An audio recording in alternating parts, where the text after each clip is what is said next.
No vídeo anterior, a gente tinha comentado que um dos guardiões, que é o Jamar, ele mergulhou no passado para entender a história de extraterrestres e a história dos exilados que vieram para a Terra. Então, quando o Jamar foi visitar o passado, ele fez um acoplamento mental e fluídico dentro da memória desse ser extraterrestre, tá? E ao acessar a memória de outro espírito para fins de estudo, de compreensão, o observador, que era Jamar, ele não só observou passivamente ali aquela sequência de fatos, mas ele compartilhou junto com o espírito extraterrestre um conjunto completo da experiência. Então, ele mergulhou dentro da memória, mas ele acessou as impressões, os fluidos e principalmente as emoções daquele extraterrestre. E esse processo de mergulho dentro da memória do ser extraterrestre, extrasolar, desse outro planeta, gerou um desgaste energético muito grande. Mesmo quando se está fazendo algo construtivo, que é mergulhar no passado para entender as nuances, foi desgastante, porque o conhecimento espiritual ele não se dissocia do conflito que permeia a humanidade, ou seja, o conhecimento espiritual ele não é separado desse conflito da história da humanidade, né? E quando vem essa questão da transmigração planetária, do exílio planetário e a atuação desses seres extraterrestres, o impacto tende a ser, o impacto pode ser ainda maior e envolve eventos de grande magnitude e de aspectos ainda extremamente desconhecidos. Entenda que a espiritualidade não sabe de tudo. Tem muitas coisas que a espiritualidade precisa aprender, né? Que os guardiões superiores eles precisam entender as nuances para poder, por exemplo, combater melhor os dragões. Quem são os dragões? De onde eles vieram? Então, muitos passaram por esse planeta, aonde esse extraterrestre veio contar a sua história, o que, que aconteceu, para que os guardiões pudessem entender por que, que eles foram exilados e entender como é que funciona o inimigo. Então, é aspectos desconhecidos dos guardiões. E também, além disso, que a memória acessada, ela também não representa, digamos assim, uma verdade absoluta. A mesmo que você esteja mergulhando na mente daquele ser extraterrestre, vendo tudo o que aconteceu, não é toda a verdade.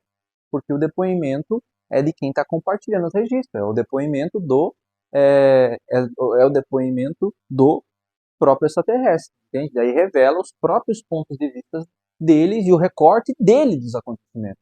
Então, por isso que levanta ali, depois nos diálogos, uma questão sobre a limitação das narrativas. E é uma raridade ouvir a ótica daqueles que são considerados da oposição, ou seja, mergulhar nas memórias dos dragões e entender também a verdade que eles contariam a respeito disso. Não é para romantizar, eles destruíram um planeta, mas é para compreender essas questões das investigações e entender. Só que isso é raro, não tem como pegar um dragão e mergulhar na mente dele. E nesse aspecto é como se alguém mergulhasse na minha memória e tivesse a percepção de como foi, digamos assim, a pandemia do Covid na minha visão. Tem a minha visão, tem a tua visão, compreende? É a visão daquele espírito em relação aos fatos. Então não é uma verdade absoluta, correto? E aí ressalta um outro aspecto que mesmo os espíritos que são considerados preparados, são considerados esclarecidos, permanecem distantes da sabedoria plena. Se eles estão distantes, como os guardiões supremos, imagina nós, seres humanos, né? Jamar, ele é um ser humano, em sua essência. Então ele ficou profundamente abalado após aquela experiência de mergulho na memória daquele ser, e depois ele precisou de uma semana inteira de repouso para se refazer, por conta da carga emocional que ele vivenciou. Então, esse intervalo de folga é, deixa claro o peso daquilo que ele vivenciou, né, quando ele mergulhou na memória daquele ser. Depois eles foram convocados ali por um outro guardião chamado Vatabi, é, assumir o cargo de chefe dos guardiões. Né. Então ele foi promovido mais para frente, né? O Jamar subiu ao posto de guardião planetário, Anton subiu as especialistas da noite e Vatabi também assumiu outro posto. E Vatabi organizou uma excursão didática aqui em ambientes religiosos no Brasil, e um encontro com líderes recém-admitidos no Colégio dos Guardiões. Esses líderes recém-admitidos no Colégio dos Guardiões são recrutas, soldados iniciandos ali na academia. Então, o Colégio dos Guardiões é uma espécie de universidade livre, tá? Que ela é dedicada à formação de sentinelas do bem por meio de longo preparo, né? De muito estudo, de muita disciplina, e só demonstra que os guardiões eles não surgem prontos, eles são treinados, são formados, passam uma década inteira estudando. Inclusive, existem os colegiados de guardiões aqui da humanidade. Digita aí www.guardiõesdahumanidade.org. É uma organização mundial, tá? Existem várias sedes aqui no Brasil, em diversas cidades e no mundo, tá? É um colegiado que ajuda a formar seres humanos do bem em prol da proteção planetária, em prol da transmissão de humanidade, de conhecimento, né, para que a gente possa se tornar realmente guardiões da humanidade. Aí eles chegam numa cidade, um cenário onde existe uma cidade dos guardiões, que é localizada próxima à crosta, numa zona que é um limiar entre as duas dimensões, tá? Fica, não fica nem na crosta nem no umbral, é no meio. Essa zona ela é conhecida como zona de vibração ou zona limiar. Então, o plano astral ali é um plano semimaterial, onde os instintos, as emoções, os pensamentos, eles que estão desorganizados, eles assumem forma e compõem a paisagem. A paisagem toda do umbral ela é feita das emoções e dos pensamentos dos encarnados e desencarnados em desequilíbrio. Todos nós temos os nossos pensamentos ruins e bons, logo, mas lá é feito através dos ruins, tá? Então, nesse mesmo espaço coexiste ali postos de socorro, cidadelas ali, metrópoles extrafísicas e ao lado das escolas dos magos negros, porque os magos negros também têm as escolas iniciáticas deles. Existem os postos de observação das trevas, existe os laboratórios das entidades das trevas também, então está no meio. Existem tanto as estruturas do bem quanto as estruturas do mal, é o linear. Tá? E esses laboratórios, esses redutos das trevas ficam ali ocultos nos vales, né, nos desfiladeiros sombrios, escondidos e camuflados. E essa, digamos assim, justa posição evidencia que quem atua na densidade precisa ser treinado na densidade, razão pela qual o umbral ele é descrito como a maior escola das inteligências a serviço da humanidade. Um policial, ele fica na academia lá o seu processo, depois ele precisa ir para a rua para botar em prática. A escola dele é a rua, é a prática dele. O BOP, aí ele treina, treina, treina, e depois ele precisa subir ali o morro para combater o crime. É a mesma coisa. O umbral é a maior escola das inteligências a serviço da humanidade. É lá que eles colocam em prática todos os seus conhecimentos. E aí entra um outro ponto, o céu vazio. Tá? O céu, minha gente, o céu, as zonas, as colônias luminosas, elas estão vazias. Esses espíritos lá, eles deixaram há muito tempo as regiões sublimes para trabalhar diretamente na renovação. O céu, fica só alguns administradores, o resto está tudo no umbral ajudando. Está ali na renovação, na reurbanização, na reorganização da humanidade desencarnada, promove limpeza fluídica ali, com limpeza energética, e uma limpeza quase material aqui na proximidade da cruz. Então, a espiritualidade, ela está toda ali, ajudando, amparando, resgatando quem está pronto, orientando, protegendo aqueles que recém desencarnam. Entende? Compreende como a espiritualidade está atuando onde mais precisa? É esse o ponto. Tá? Então, esse contexto, no texto, ele apresenta como uma ação contínua. Não são espíritos que ficam lá numa rede contemplando a vastidão e nadando e ficando nos jardins. Não, é tudo no umbral. E a cidade dos guardiões, essa cidadela que é construída para o colegiado dos guardiões, tem inclusive um sol só para eles, um sol artificial. E esse sol artificial dos guardiões, ele é sustentado por uma tecnologia gravitacional, ou seja, uma tecnologia, imagina uma tecnologia tão poderosa capaz de sustentar um sol artificial. E esse sol ele fica ali irradiando luz e calor para suavizar o ambiente, porque o nosso sol, a energia solar, ela é uma energia que limpa, é uma energia que desagrega todas as energias densas da camada da Terra. Então eles criaram esse Sol também para auxiliar. Então ali a região ela permanece instável conforme os pensamentos, que aderem facilmente às construções astrais e exige ali a manutenção constante dos guardiões, o revezamento de turnos e muita vigilância permanente para evitar a corrosão dessa matéria astral. Então fica impregnando todas aquelas matérias nas camadas dessas estruturas, então eles precisam vigiar para eliminar cada momento, ó, e impedir a corrosão das suas estruturas. E quando eles chegaram lá, aconteceu um encontro entre dois espíritos, um chamado de Estevão e outro chamado de Zartu. Esses espíritos, eles se apresentavam numa aparência extremamente rude, muito doentia, muito degradada, com marcas evidentes no rosto, um cheiro muito desagradável. Era um aspecto muito semelhante aos moradores de rua. Sabe, quando você se aproxima de uma pessoa que está numa condição de rua, você vê aquela pessoa, às vezes, bem suja, maltrapilha, assim, com aspectos físicos bem desgastados.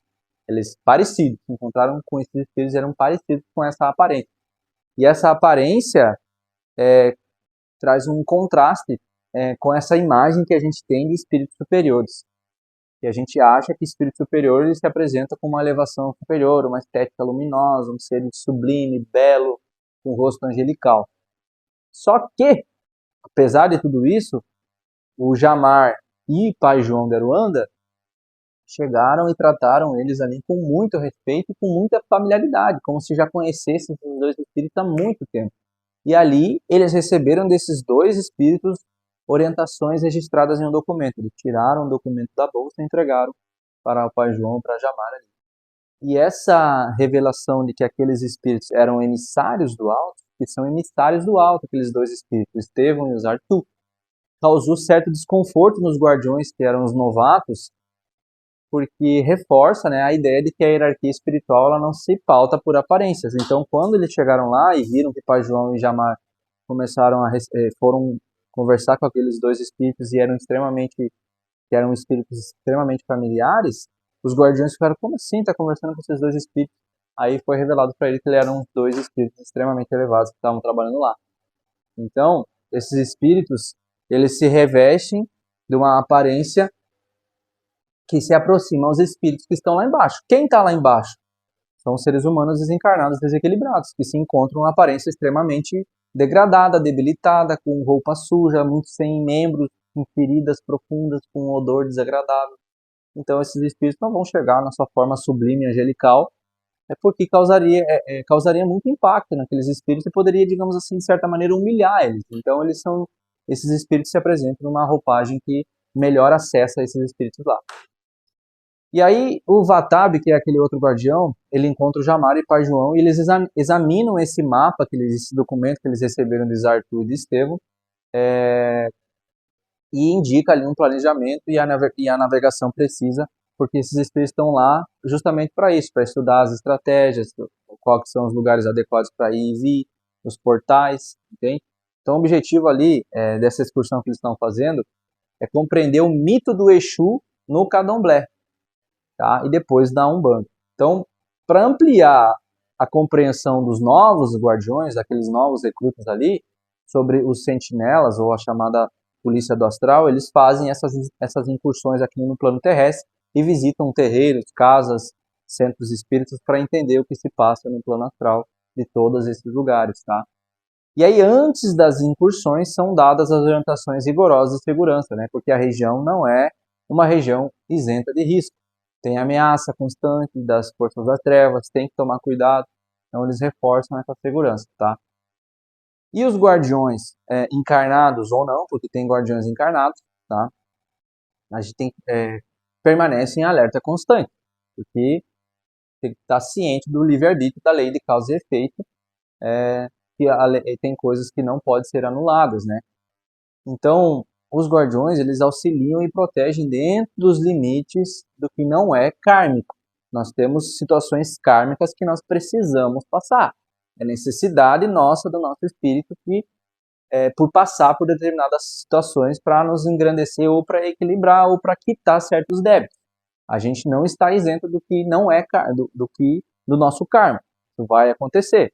está na tua programação, digamos assim, você está nessa energia de receber um acidente de carro, os guardiões não poderão fazer nada. Eles podem amenizar, dependendo do nosso merecimento, mas não podem livrar a gente do que é necessário para o nosso espírito passar. Compreende isso?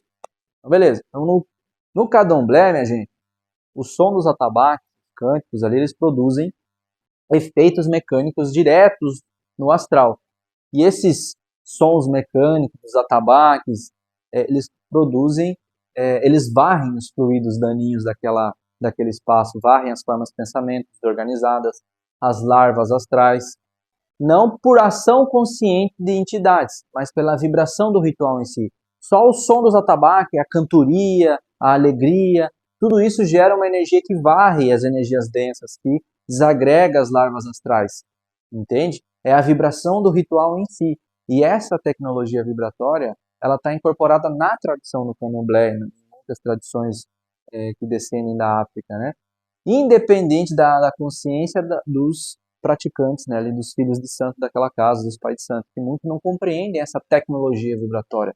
É a tradição deles, fazem porque sabem o que tem que fazer, mas existe, sim, por trás disso, no plano astral, uma coisa linda que acontece que varre as energias dentro. Aí entra na questão do padê do Exu.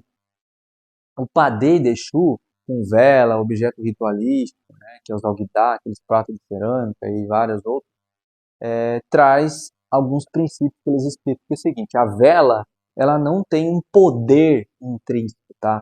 Mas ela vai se tornar um condensador energético quando ela é impregnada pelas vibrações mentais e emocionais do grupo.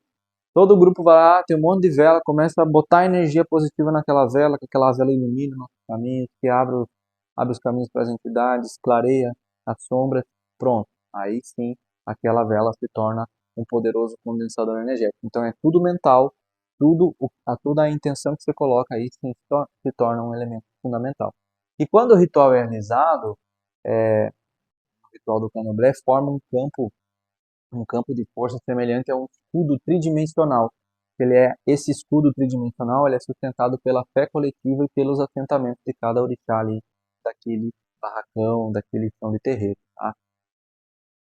E no contexto do candomblé, o Exu ele não é conhecido, assim como na Umbanda ou na Aruanda, como um espírito humano desencarnado.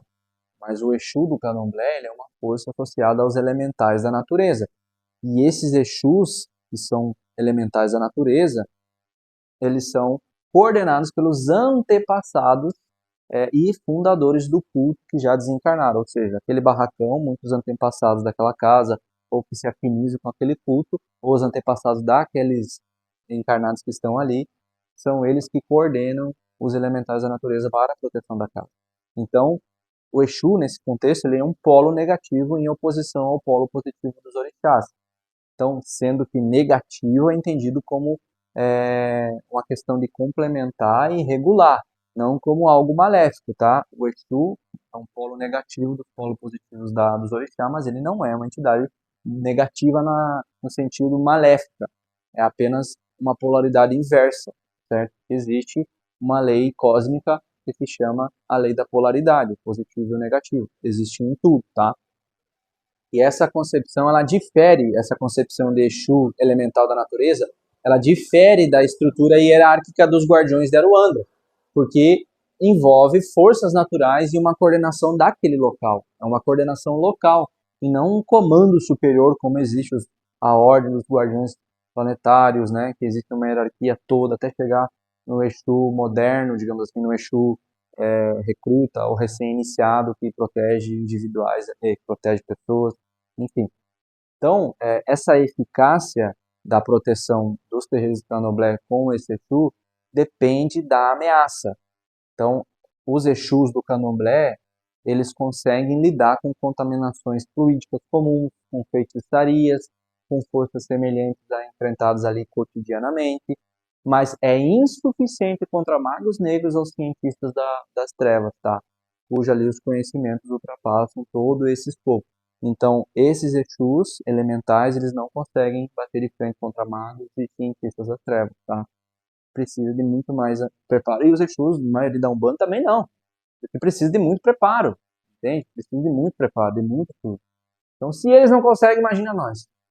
Nós bater de frente com um mago negro, um cientista das trevas. A gente ia cair desmaiado.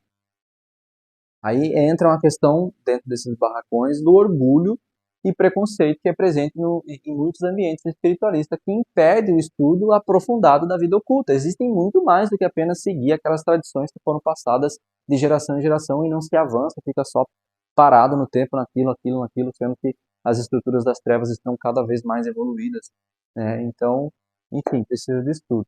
Então, é feito ali, depois eles fazem uma analogia, com uma cadeia de segurança pública que existem várias funções ali e métodos distintos que nem todas as engrenagens ali operam sobre os mesmos critérios, sobre os mesmos ideais, mas assim, mesmo assim, estão prestando os seus serviços em prol da humanidade, né?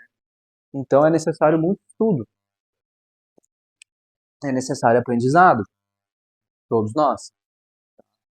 Então ali o foco, a atuação desses cultos no candomblé, ela se concentra na esfera familiar, na esfera emocional, na esfera afetiva, na esfera, digamos assim, assexual, tá? E aí abrange questões mais passionais, mais financeiras e dependências diversas, tá? Depois eles ilustram que, que existem espíritos que estão vinculados ao uso de bebida alcoólica e também ao plasma sanguíneo. É que muitos rituais no candomblé exigem sangue, né? Rituais específicos ali. Esses espíritos estão vinculados a essas características. E, infelizmente, também tem, através disso, com associação com marginais astrais, com seres das trevas, tá? Mas isso não define todos os envolvidos, porque a maioria dos que tem esses rituais, infelizmente, se consorcia com seres das trevas, porque é uma energia muito densa, bebida exagerada, plasma sanguíneo, né? Mas não define todos os envolvidos. O importante é a intenção. Esse é o fator determinante.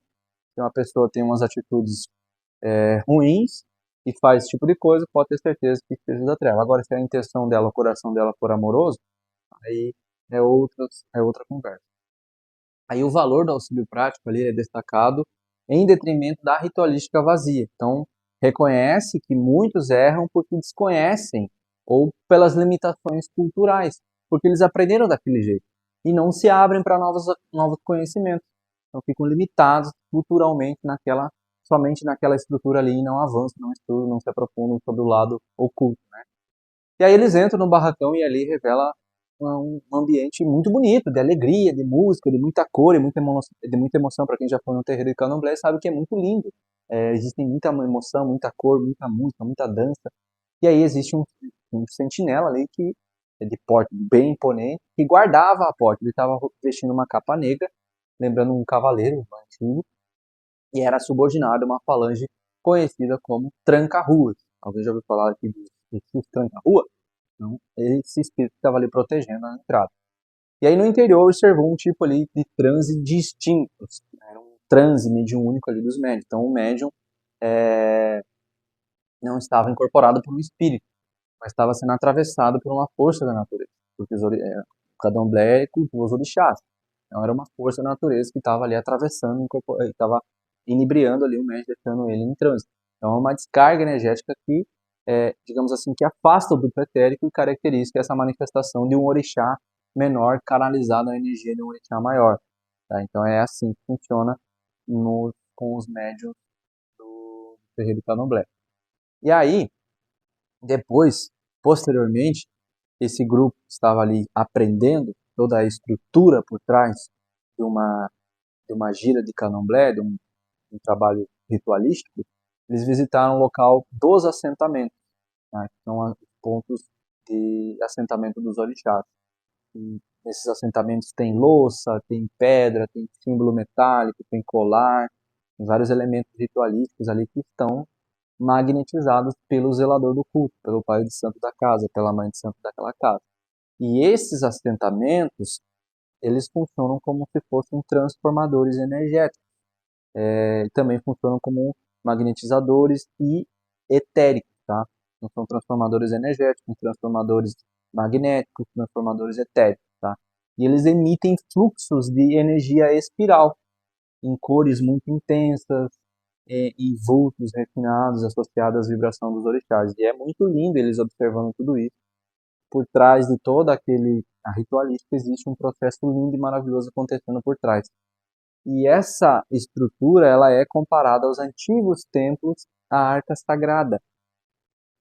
Antigamente na Arca Sagrada existiam rituais, é, tinha rituais ali, né, que aconteciam em volta desses processos ritualísticos. Então são fragmentos desse conhecimento ancestral que se propaga hoje em dia, né? E provavelmente isso se originou das civilizações antigas, como a Lemúria, como a Atlântida, né? Foi trazido à Terra por seres muito mais experientes.